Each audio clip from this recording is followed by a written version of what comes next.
Hey, this is Joel with American Giants. What started out as a week with a Muffler Man sale has really gotten exciting, and I wanted to do a video before the Muffler Man sale ends on the 26th with all this new stuff we've discovered. It's really turned into a major historical discovery for Muffler Man, and after just, having him up on the website for a few days now, we've really learned so much more than what I originally thought. To start with, I did a video on his background in Massachusetts. I believe there was a Rex trailer Boomtown connection, and then there was the Lynn, Mass connection to Seacrest. And so that was all fascinating history. Certainly the kind of stuff we love to see when you buy a Giant. You want all that rich history. We had plenty, but there was so much more that we didn't even know about. We basically knew where he had been with Seacrest and possibly Rex trailer, but we didn't know where he had begun. And this is basically where my friend Josh Sanders comes into the picture, a fellow researcher, somebody who also dives really deep into Muffler Men, and he also has a real strength for looking into the oil companies and their connection to the Giants. And so Josh started doing this research that really started the focus on the Gibbs Oil Company from Revere, Mass. According to Josh, Gibbs started around 1923 and really serviced that New England area, Maine, New Hampshire, Massachusetts. And right around the time International Fiberglass is pumping out all these Muffler Men, right, Gibbs is partnering with companies like Sinclair and also has control of smaller brands, including Tulsa Oil, which was formed in the late 1950s. And what's really interesting is that Josh and I discovered that Tulsa Oil had a connection to International Fiberglass and certainly did business dealings with them on multiple Giants. So at this point in time, I'm really looking at my map. I'm digging back through all my pictures, and I discovered a picture I'd found years before taken in Guilford, New Hampshire, and it shows a Muffler Man with kind of the mobile hat, the same kind of hat that Lee Woods has on his Giant in Hot Springs, on his Chevron guy, right? That same hat, but it's on this Giant standing at a gas station in Guilford, and you can see that, they rented U-Haul trucks behind it there. It's a white-shirted Muffler Man.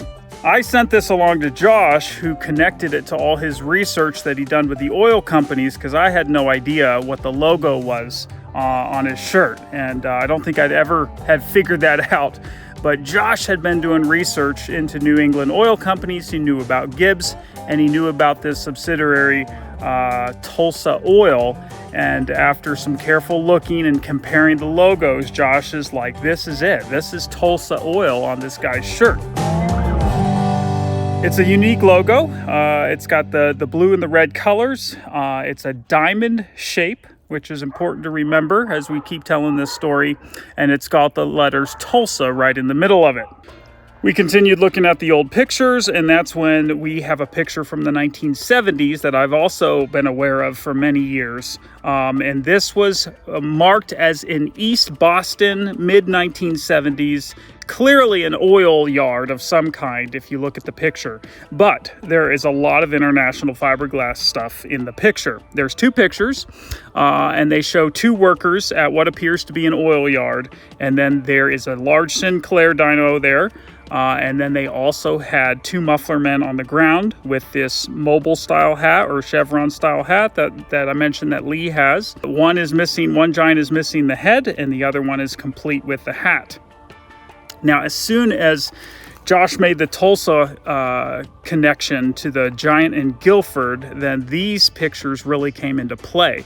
And it's like, okay, there's a connection here. It's the same Giant. One has a head, one doesn't. Now, if we look back at history and what we're talking about, what Giant often is pictured without a head, right? It's the one I just got. The picture we have at Seacrest, it's headless.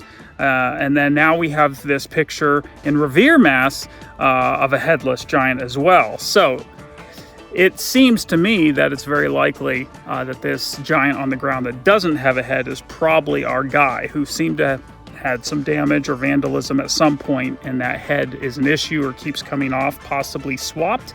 We don't know. So it's natural to assume that this picture was taken at Gibbs Oil in Revere. We've seen old pictures of the building and advertisements for Gibbs, a really cool place. Definitely stored giants on this lot, and we have proof from that picture from Boston.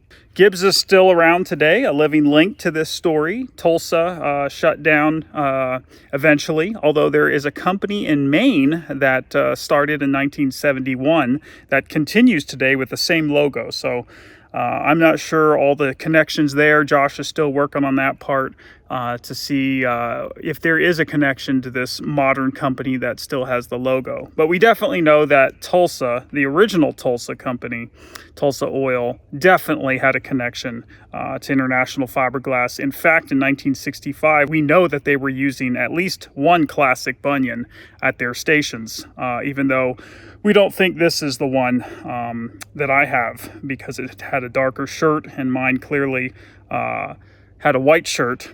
But let's talk about that. When I hauled this guy out of Mass, Josh said to me, your guy used to be white, and he was looking at little flecks and specks of white paint on the torso from video and pictures that I posted.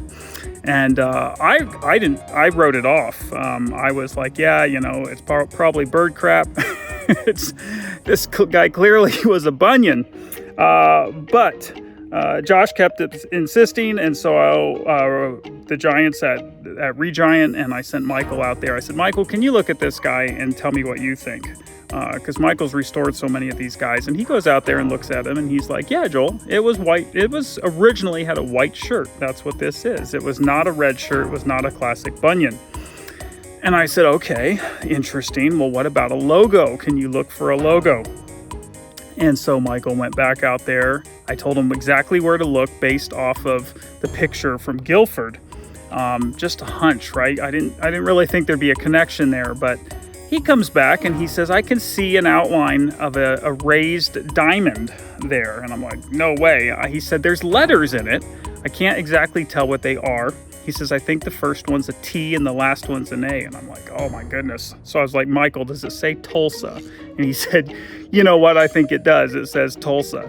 And so now we have a connection to this guy that I'm selling that I just thought was a Bunyan to New England Tulsa Oil history. And that really threw us all. It's like you never know with these guys the secrets and mysteries that they're hiding.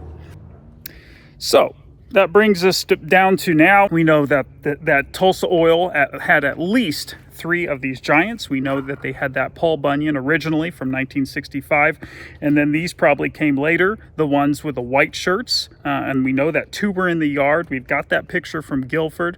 So they had at least 3, possibly more.